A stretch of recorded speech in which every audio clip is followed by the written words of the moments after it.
come in, Oh, perfect. maybe. Excellent. Yes. Yes, you did. Thank you. Councilmember Duff, how are you? Good. Sorry about that. There's some kind of security thing that's Oh, that's okay. Things happen. Thank you very much for your patience and persistence with joining. Vice Chair Conde, the floor is yours. We're ready to begin at any time you're ready. Well, good morning. It's good to see everybody. It's been a minute since we've had a meeting. So this morning, good morning, and I would like to start the meeting for the Human Services and Committee Initiatives Committee for September 12th, 2024. This meeting is now called to order. If you could please state your name when making a comment or asking a question. So at this time, we'll begin the meeting with the roll call of all the members. Thank you very much, Vice Chair Conde. When I call your name, please unmute and state your name for us, please, and your affiliation. Councilmember Wally Campbell. Councilmember Klein. Here, City of Surprise. Thank you. Vice Chair Conde. Councilmember Tina Conde, City of Avondale. Thank you. Councilmember Dorsey. Councilmember Duff. here. Thank you. Councilmember Ellis. City of Chandler, Councilmember Ellis. Thank you. Councilmember Galindo Elvira. Present. Thank you, sir. Councilmember Graham. Councilmember Guy. Councilmember Garland as proxy for Councilmember Navarro. Vice Mayor Doreen Garland from the City of Tempe. Thank you, Vice Mayor. Councilmember Bettina. Councilmember Bettina, City of Peoria. Thank you, sir. Councilmember Tilke. And Madam Chair, we have quorum. Wonderful, thank you. So item number 2 is, next item is call to the audience. MAG provides the opportunity for the public to comment on items that fall under MAG's jurisdiction that are not on the agenda. Informational items or items on the agenda for discussion and not for action. Members of the public are invited to submit written comments via the MAG website. Any comments received 2 hours prior to the meeting have been shared with the committee members in advance of the meeting for consideration and will be included in the formal meeting minutes. Staff, have we received any online written comments for the call to the audience? Madam Chair, we have received one public comment, and that was provided to all of the committee members shortly before this meeting today. Wonderful, perfect. Thank you so much. So item number 3, there are no information items for this meeting. The next item is an agenda item number 4, which will be approval of the consent agenda. Item number 4A is on the consent agenda. Does any of the committee have questions or would like to request a presentation on this item? Hearing none, prior to approval of the consent agenda, there is an opportunity for members of the public to comment on any item on the consent agenda. Staff, have we received any online written comments for the consent agenda? Madam Chair, we have not.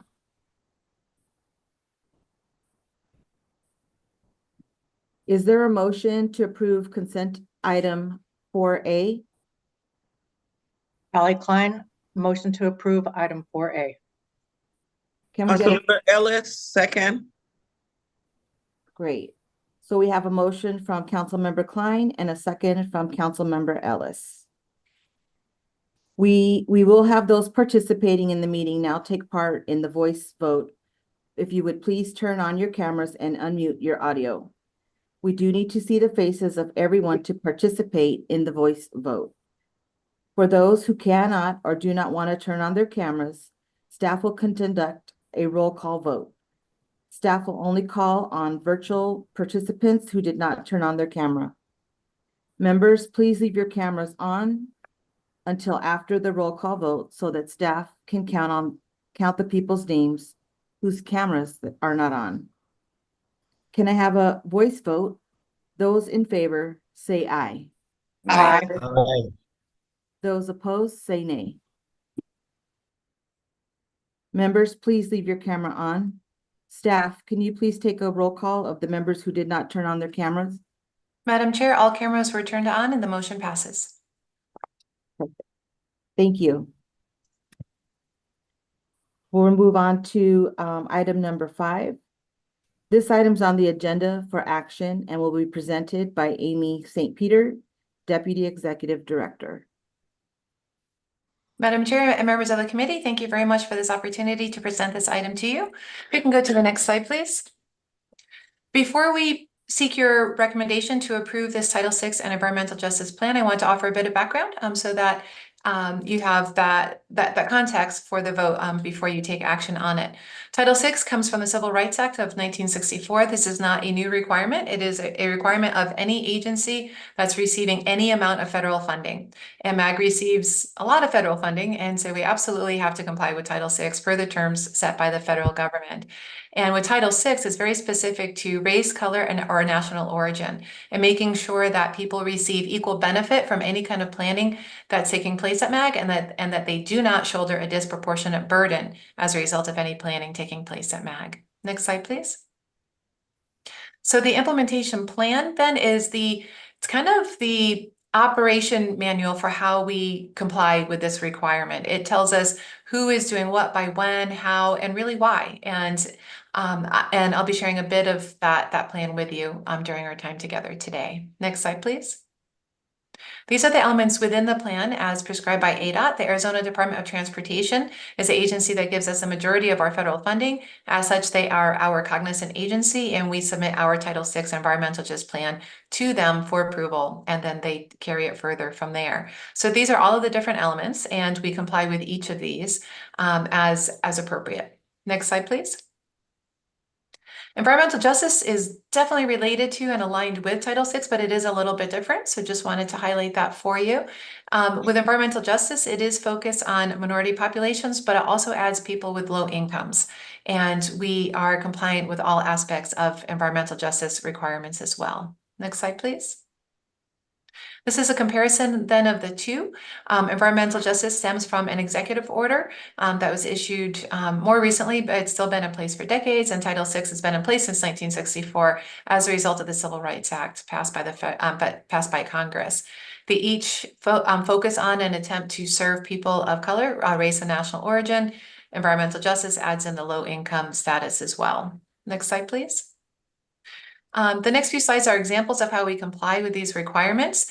We are required to undertake a disparate impact analysis, and with that, we approach this in a couple different ways. One of them is to map out where are the population concentrations of what's called communities of concern. So looking at race, color, national origin, as well as low income status. The map that you see in front of you is focused on the population in poverty.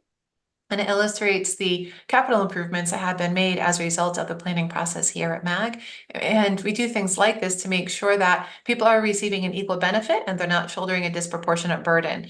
Proximity can be an indicator for a benefit. It can also be an indicator for a burden. So for example, you might want to have, or maybe not, but some people would definitely want to have a transit stop located near to them, because then they can access it more easily and they can access important places of employment, healthcare, schools, things like that. You probably don't want a freeway running through the middle of your neighborhood. So we look at this really with a fine-grained analysis, and we seek to understand what is the impact of the transportation planning that's underway at MAG, and how is that benefiting all people, and it's not excluding benefits from others. We also, so we do analyze that data, and we also have appropriate outreach strategies. So for example, if we're working on a project that's located in a specific neighborhood and English is not commonly spoken in that neighborhood, we're going to come in proactively with outreach materials in different languages that are appropriate and relevant to the folks living there. Next slide, please. These are examples of our public involvement. We do translate materials into Spanish and into other languages as needed. We also use a variety of different outreach tools. Sometimes it's social media, other times it's the print paper. It can be TV, radio. However we can best meet people where they are, that's what we strive to do. Next slide, please. This is a timeline then for the approval process. The plan before you has been recommended for approval already by the MAG Human Services Technical Committee and the MAG Transportation Review Committee in August. Just yesterday, the MAG Management Committee also recommended it for approval. After your action today, we will forward it to the MAG Regional Council later on this month for approval, and then on to the Arizona Department of Transportation. Next slide, please. The action requested then is that we're seeking your recommendation to approve this, and that would be forwarded to the MAG Regional Council towards the end of the month. That concludes my presentation. I'm happy to answer any questions that you might have. Wonderful. Thank you, Amy, for the presentation. Do any members have any questions or comments?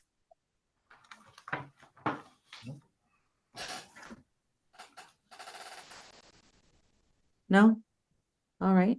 Well, prior to voting, there's an opportunity for members of the public to comment. Staff, have we received any online written comments for this agenda item? Madam Chair, we have not. Is there a motion to recommend approval for fiscal year 25 Title VI and Environmental Justice Program? Ally Klein, motion to approve Title VI, item number 5. Do we have a second? Second. Is that Councilmember Patina? Yes. So we have a motion from Councilmember Klein and a second from Councilmember Patina. We will vote by turning on our cameras and unmuting our audio. Members, please leave your cameras on until after the roll call vote. Can I have a voice vote, please? Those in favor, say aye. Aye. Those opposed, please say nay. Wonderful. Members, if you could please leave your cameras on, and staff, if you wouldn't mind taking a roll call vote of the members who did not turn their cameras on. Madam Chair, thank you. All members have their cameras turned on and the motion passes. Wonderful, thank you. Let's move on to item number 6. This item is on the agenda for information, for discussion and input, and will be presented by Melanie Driska of Gilbert, Vice Chair of the Human Service Technical Committee. Thank you, Chair and members of the Human Services Committee. I am here just to give you an overview of the Social Services Block Grant funding allocations. This is actually known as SSBG. Many of you may be familiar with it. These recommendations usually are focused around the needs and areas of adults, families, and children, developmental disabilities, older adults, and people with disabilities. Next slide. So again, this is a flexible funding source, really trying to allow DES to put the funding where it is most needed to really help provide social service support in the areas of reducing dependency, promoting self-sufficiency, again, protecting children and adults from neglect, abuse, and exploitation, helping individuals who are unable to take care of themselves. So some of those fundings goes to programs like the Home Delivered Meal Program. It might go to adult daycare, crisis shelter for children. So those are some examples of how this funding has been used in the past. Next slide. So the role of MAG in this planning is that the committee that I serve on, which is the Human Services Technical Committee, we help develop the annual allocation recommendations for use of these funds on behalf of the Department of Economic Security in order to look at these areas. Again, it's really focused on adults, families, children, developmental disabilities, older adults, and people with disabilities. Next slide. So the way we've done that is to really look at the process of how we are going to develop those recommendations on behalf of DES. So the Human Services Technical Committee serves as that body. In the past, we've utilized information such as surveys, subject matter presentations, asking for DES to get reports on funding and metrics of how dollars has been spent in the past. So those are some of the examples of how we've been informed in the past. Next slide. So what we've done to date, at our August meeting, we kind of had a discussion of how to determine next steps and what process we would use in looking to allocate those dollars. What our committee as a whole recommended is that we would form a working group in order to come together and get reports from DS on funding and their metrics to review to make the best recommendations moving forward. And then that committee will bring back those final recommendations both to our entire body as well as this group for final recommendation to be moved forward to DES. Next slide. And so again, here's just kind of an outline of the timeline process. We've kind of August, September was determining what we would do. Then it'll kick off here in October through December. January we'll do the final secure approval, and then DES takes this out as their own process, and they do put this out to the public as well. May will have a chance to look at it again and weigh in on any public input process, and then they do submit for final allocations. And with that, I can take any questions, or if I don't know the answer, Amy will jump in and do that. Wonderful. Well, thank you, Melanie, for the presentation. Do any members have any questions or comment at this time? Yes, Madam Chair, if I may, this is Councilmember Christine Ellis, City of Chandler. May I find out what is there a specific location for specific things that we're looking to help as far as the money is concerned? Because sitting here, I'm thinking about education. I know that Department of Health Services had done an allocation to GCU at one time, and we benefited greatly from that, from the nursing industry, to the point where we are partnered here in Chandler with GCU and been putting out 135 nurses specifically in the East Valley from that fund. So I wanted to have a little bit more of who can apply and those kinds of process if I need to kind of get alert out to any groups. Amy, I don't know if you want to respond more directly to that. I know that these funding categories are not necessarily related to the education component.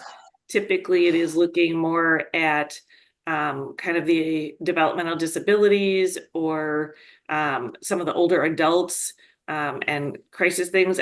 In my past experience, I have not seen that these specific SSBG funds go towards anything that would be education related. But Amy, you could correct me if I'm wrong. Nothing for workforce development? Does that include adult and also disabled? Yes, some of that I think has been in some of those program objectives where there has been in the past some of the programs through the developmental disabled, or there is some workforce pieces in there. Mhm. Okay. Madam Chair, Councilmember Ellis and the committee, absolutely. I'm looking at the recommendations from last year that we'll be considering for this year. And just for example, out of the almost $4 million for which we developed the allocation recommendations, we had funding dedicated to extended supported employment for people with disabilities. We also recommended funding for rehabilitation instruction services to help people prepare for employment. And looking at some of the other areas, just to give you an idea of some of the kinds of things that are funded with SSBG, it's emergency shelter, case management, housing support services. Also for older adults, we're looking at adult daycare, adult day healthcare as well. We didn't do congregate meals. We did do home delivered meals last year, home care, and then for kind of children, we had crisis shelter services, supportive intervention, guidance counseling, and case management. Those are the categories. We do have those 4 categories of basically people in crisis, older adults, people with disabilities, and people with developmental disabilities. That's awesome. That sounds something like maybe our community services might be able to be tapped into, because we do a lot in those spaces that you just mentioned with our navigators that are on the street helping with reintegrating people back in the community through all these processes that you mentioned. If you could please send that information, I will really appreciate that. Absolutely, Councilmember Ellis, I'd be happy to do that. The other thing to keep in mind as well that the Arizona Department of Economic Security receives more money, and they portion that out to each area in the state for locally planned services. That's a unique relationship. Most states across the country allocate their own SSBG dollars, as opposed to having regional planning agencies develop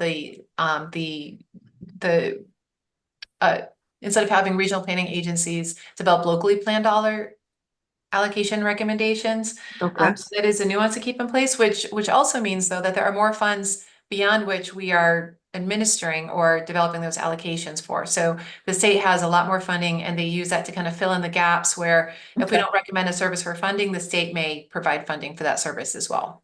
Sounds amazing. Thank you so much, Ms. Amy, and thank you for the presentation. Very welcome. Thank you very much. Anyone have any other questions or comments? Madam Chair, looks like Councilmember Klein has her hand raised as well.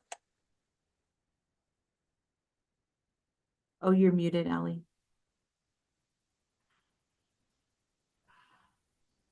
Councilmember Mm. Klein, you're on mute. If you'd like to unmute, please.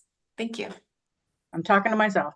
Do you know when the application process will be available for people to send their applications into DES or to MAG?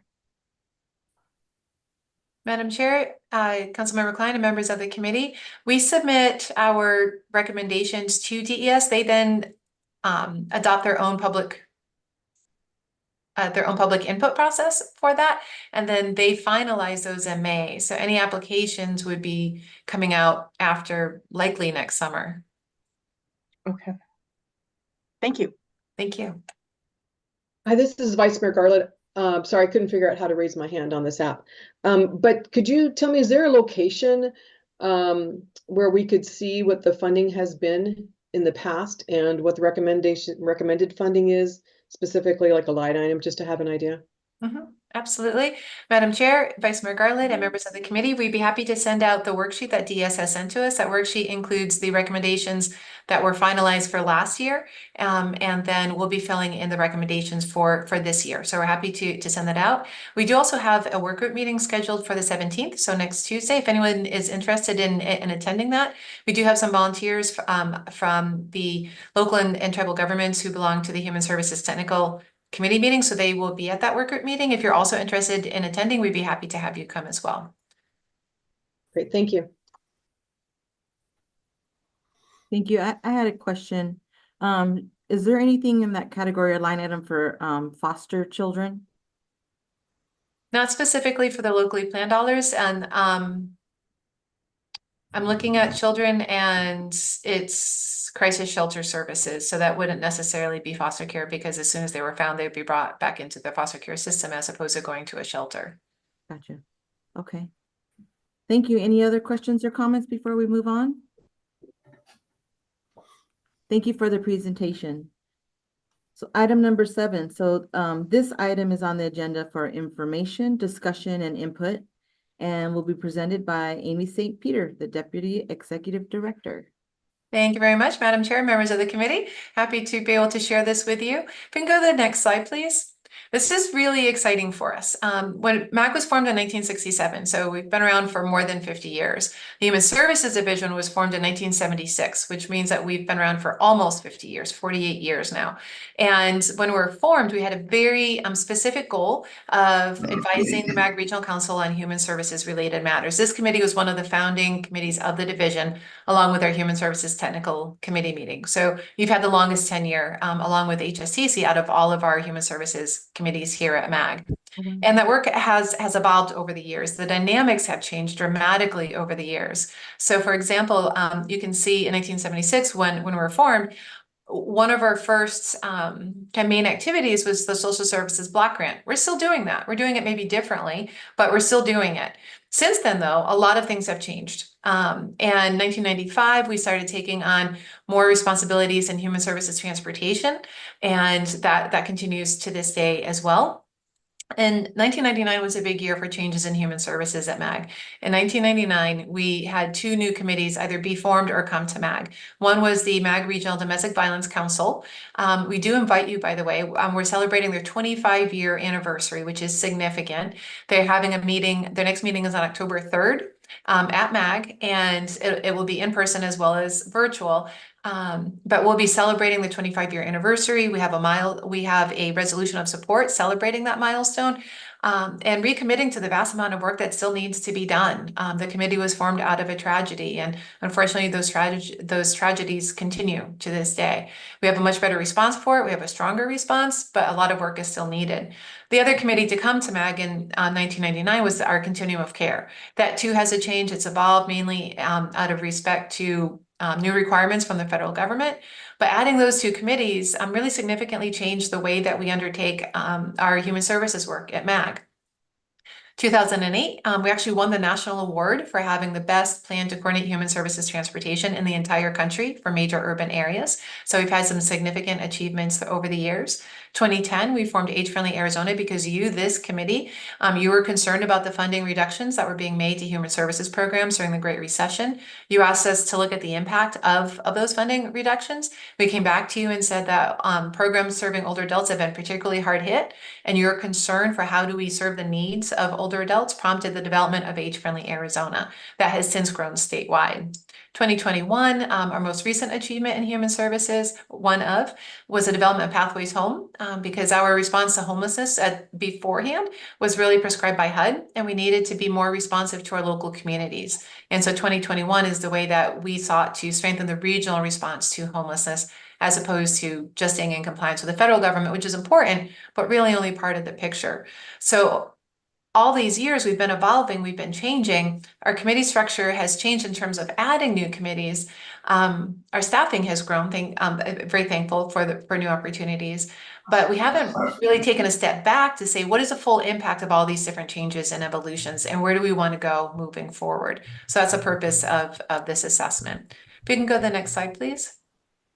So we're undertaking a regional assessment of human services planning at MAG, and we really hope to partner very closely with you on what that looks like. The first is a listening tour. We'd love to come out and speak with you. If you have a human services director or other points of contact, we'd love to meet with them as well. As early as next week, we're going to be issuing a survey. That survey will help us to cast a broader net to collect those same types of information.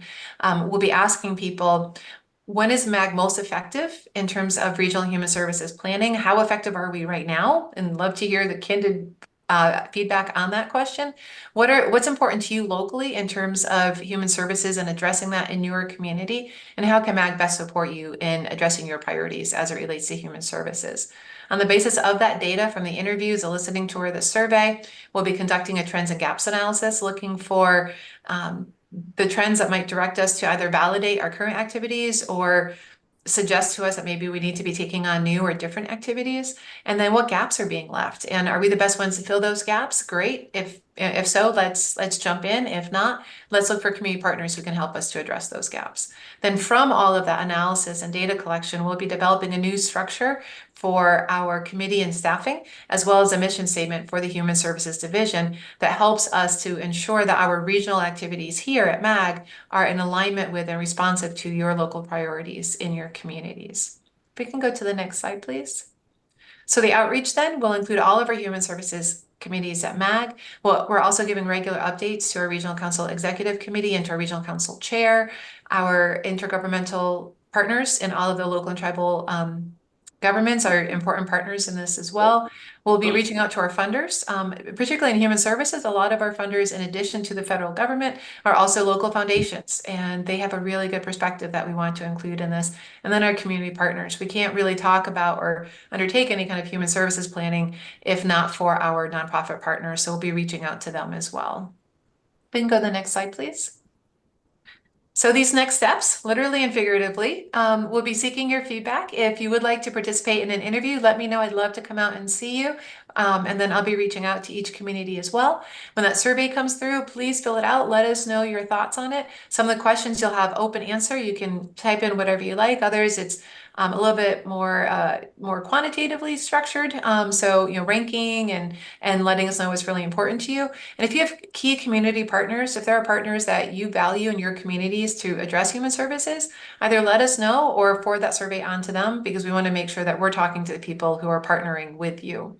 If we can go to the next slide, please. Okay, if we could back up one, please. So that is an overview of our assessment activities. I'd love to pause at this point and see if you might have any questions or input or direction. All right. Thank you, Amy. That was a wonderful presentation.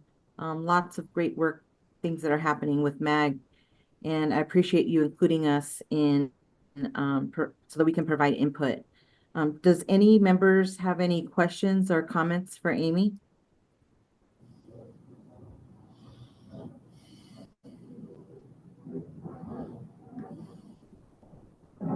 I just have one. I just really want to make sure that the city of Avondale that our Neighborhood and Family Resource Center is also our senior center, is able to provide some input, because our center itself doesn't just provide services for Avondale, but it really provides services for, the West Valley, some of Goodyear, Tolleson. So I really want to make sure that we get you connected and have someone talk to our director there so that we can make sure that the West Valley has input in this. Madam Chair, thank you very much for that recommendation. And I'd be happy to speak with your senior center director. I can look up the name, but if there's anybody else that, for anyone in the meeting today, if there's any specific people that you'd like to make sure that we connect with, please just send me an email or let me know, and I'd be happy to reach out. Thank you very much for that recommendation. Perfect. And there's I a agree couple with- others, and I'll I agree with those over to you. Gina. The City of Surprise Resource Center also provides services on the West Valley, and Seth Dyson is the director over all of our human services partnerships. It's also our senior center, and we don't help Avondale because Avondale's already got it under control, but we do help Youngtown, we help El Mirage, and outlying areas. So anything that we could do to provide input would be great. So Seth Dyson is my guy, but if you need an email, I'll send it to you. Madam Chair, Councilmember Klein, I know Seth well. He's amazing. You're very fortunate to have him, and I'm happy to reach out to him. Thank you. Perfect. Thank you. Anyone else have questions or comments? Well, thank you for the presentation, Amy. So let's move on to item number 8. So this item is on the agenda for information, discussion, and input. And this will be presented by Sapna Gupta, Assistant to the Deputy Director. Thank you so much, Chair Conde and members of the Community Initiatives Committee. It's my pleasure to present about the Home TA program. We're excited to update you on our progress. And as you know, the Home TA program is an initiative that is developed with the input of local and tribal communities in the region to respond to the rising housing cost and low housing availability that is affecting all of our communities in the region. And this is an issue that is actually national in scope. But our region, given the growth in population and the increasing economic development investments that have occurred, has been particularly affected, as you all know. And this affects from young families to older adults. Next slide, please. So this is the goals and the grant and the partners, and I will go into more details. The goal with this Home TA program is to assist MAG member agencies in the region in identifying the ways that their communities can grow the availability and variety of housing for their residents, whether it's through preserving or developing additional housing or both. As we all know, there are many angles to addressing this issue that affects all of us, and we will offer through this program different technical assistance topics that address the community's needs from different angles. And as I said, based on their specific needs and in the format that works best for them and their staff and their teams. This program, and I'll go into more details on the topics in the next slide. The program has the support from a variety of community partners in the region, including the Arizona Community Foundation, LISC Phoenix, the League of Arizona Cities and Towns, Vitalist Health Foundation. And of course, we have, through this grant, been able to recruit and hire the experts at the Matrix Design Group, who will be providing the customized technical assistance, and as I mentioned, in the format that works for the communities that will be receiving it over the next year. We are really excited to share how you can access also key data on the region socioeconomics via our team here in Regional Analytics, the team at MAG. And so we will have access to region-wide data as well as very granular data through a data tool called Policy Map. And we're excited to make that available to the communities because, as we all know, in order to really understand the problem or the opportunities that are available in growing the catalog of housing that's available, We all need a common set of tools to understand how each community, and because it's very granular data, how different neighborhoods within a community are affected and are dealing with the housing situation. And so with our community partners' involvements, with the experts at Matrix Design Group who'll be providing the technical assistance, we're excited to share the news that we will also be sharing access to Policy Map and providing granular data that the communities need, both to the Matrix Design Group so they can provide the technical assistance, and also directly to members of your staff and teams that are working on housing, whether it's in economic development, whether it's in planning, or other divisions, community development, other divisions within the communities. Next slide, please. So this slide shows the timeline and milestone. As you can see, we've made some really great progress this year. So earlier this year, we conducted surveys and engaged with you, with our member agencies and your staff. With your input and that of our member agencies, we developed an inventory of the top technical assistance topics, so the most common technical assistance topics that our member agencies in the region have identified. And so the catalog of technical assistance that we are proposing to offer reflects the needs and the situation that our communities are facing.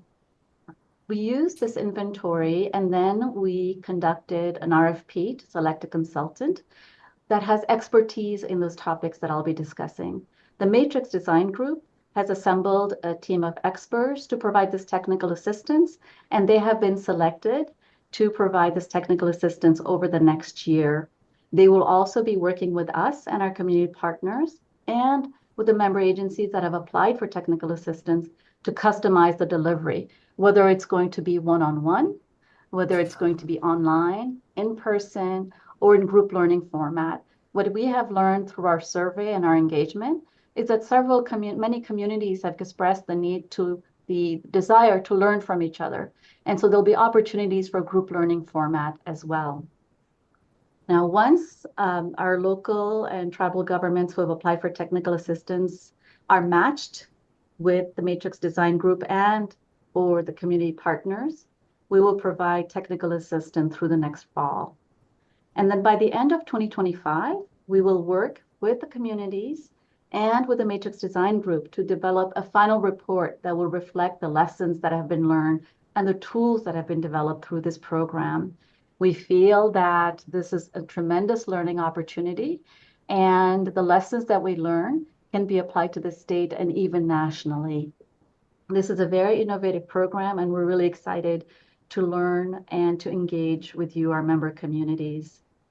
And so, as I mentioned, the learnings will be shared throughout the region and beyond to support additional communities in bringing homes, whether it's rental, single family, owner occupied, within reach of our neighbors. Next slide, please. And so we wanted to let you know about an event that was held on August 13th. This event was to launch the program, and that's when we made the application process available on our website. This event on August 13th featured the expertise and assistance that will be available in the technical assistance topics. And as I mentioned, these technical assistance topics that were identified as being important in preserving and developing housing that is affordable are housing studies and identifying parcel for development, funding mechanisms, including affordable set-aside incentives. Now, depending on the size of the community, some can have developments that can include affordable set-aside, and some communities are just starting to look into it. Well, this technical assistance program will provide assistance to communities that are just starting to even look at it, to also communities that have been doing this for a while. As we said, we really are excited to offer technical assistance that fits the needs of the communities that are applying for it. And so in terms of funding mechanism, that also includes deploying low-income tax credits. Other topics, including partnership development. In some cases, housing is developed with foundations or nonprofits. And so we offer a technical assistance topic that covers that. Generating community support, that is a very, very important element of whether it's preserving, redeploying, or developing new housing.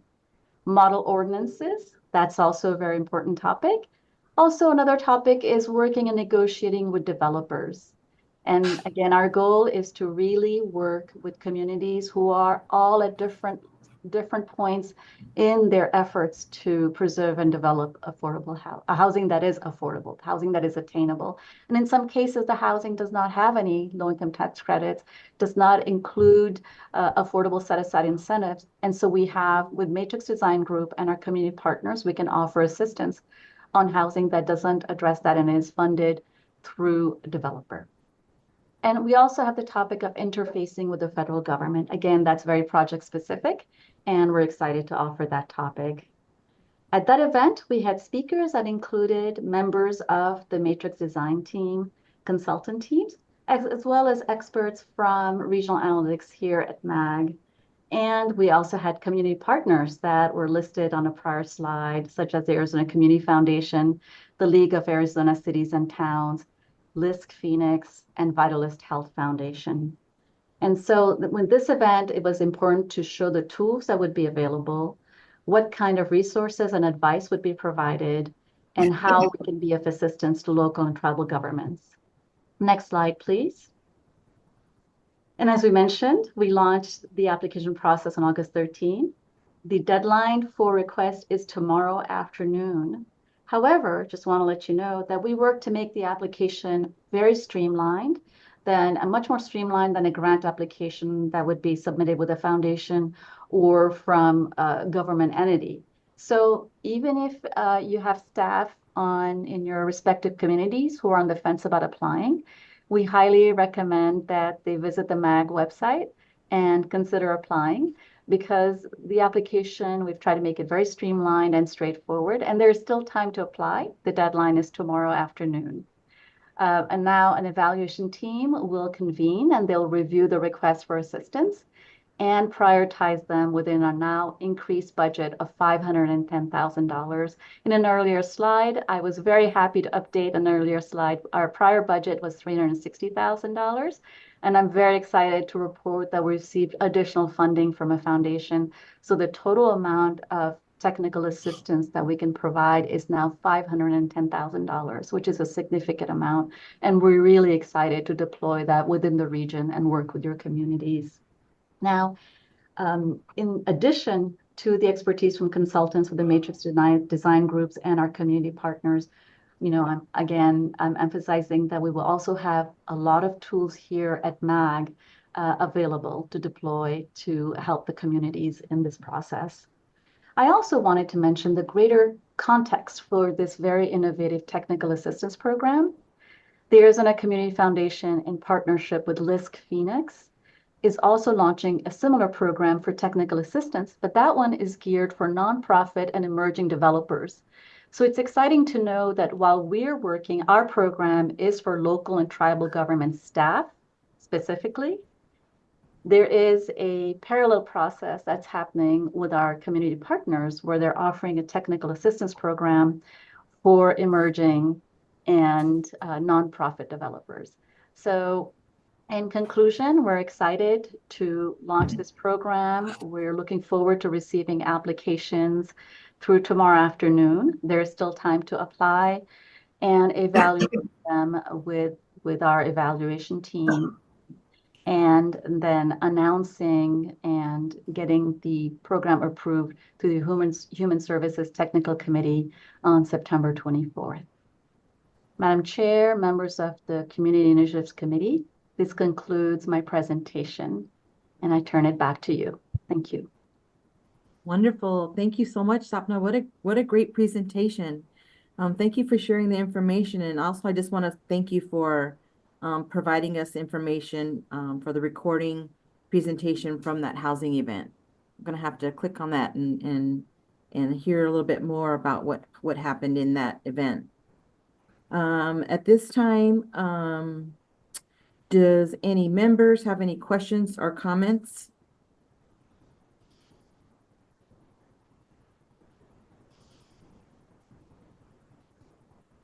anything for Swapna that she can answer any questions for us? Okay, well, thank you again, Swapna, for your presentation. Thank you. So this brings us on to item number 9. This is the request for future agenda items. Are there any requests from membership for an item on a future agenda?